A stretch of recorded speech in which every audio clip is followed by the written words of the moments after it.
At para naman po sa mga kakabangon lamang at napapasarap ang pagkakape ngayong umaga ng Martes, maki-update muna tayo mula sa ating weather tito na laging may panahon para sa'yo. Tito Alvin, kailangan na ba maging waterproof ng mga kapatid natin ngayong Tuesday?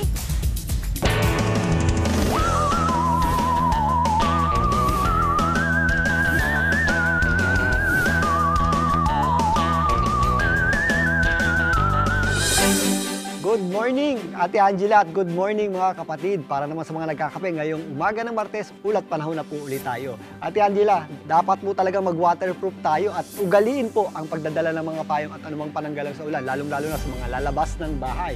Dahil although minsan sumisilip naman at magandang sikat ng araw sa umaga, mataas po ang tsansa ng mga pagulan at thunderstorms, lalong-lalo na tuwing sumasapit ang hapon at gabi. Again, mag-ingat po tayo dahil posible rin po yung mga tinatawag nga nating thunderstorms. Ito pong ating pag-ulan sa Metro Manila ay epekto po ng ating habagat o southwest monsoon.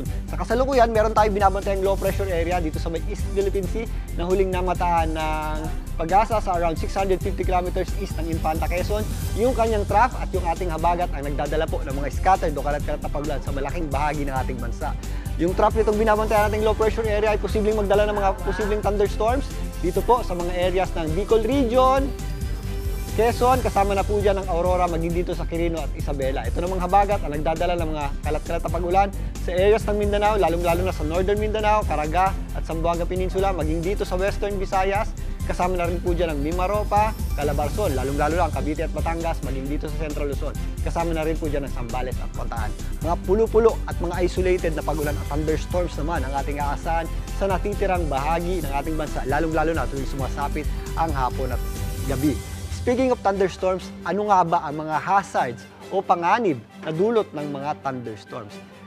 Yan po yung ating mga pag-ulan na may kasamang pagkulog at pagkidlat. Siyempre, unahin na natin ang pinaka-less known o hindi masyadong kilala. Minsan kapag bumubuhos po yung ating pag-ulan, may kasabay po yan na biglang buhos din ng malamig na hangin na minsan nga ay mas malakas pa sa bagyo although hindi naman nagtatagal. Yan po yung tinatawag nating microburst. Minsan posible rin po yung ating mga buhawi o tornado at pag nasa tubig po yan, tinatawag din po yung water spout. So mas malakas din po yan sa mga bagyo. So mapaminsala at mapanganib din po ang mga yan. At minsan din po, umuulan din po tayo ng yelo. Iba po ito sa snow. Ito po ay matitigas na butil ng yelo na minsan nakaka-apekto nga sa ating visibility o sa paningin natin, lalong-lalo na kapag nagdadrive tayo. So nagiging delikado rin po yan.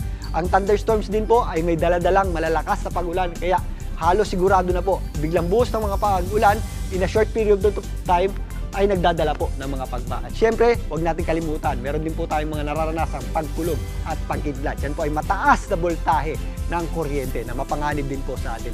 Ito pong mga hazards na ito ay hindi masyadong na-predict agad. Kaya ang maganda pong gawin, if ever meron po tayong mga nararanasang thunderstorms o pag active po yung ating mga thunderstorms, umiwas na po tayo o sumilong na po tayo o pumunta na po tayo sa mga ligtas na lugar para makaiwas sa disgrasya at maging safe po tayo. At yan po ang kaunting kialaman at ulat panahon ngayong morning ng Tuesday. Muli ako po ang inyong weather, Tito Alvin, na lagi may panahon para sa iyo.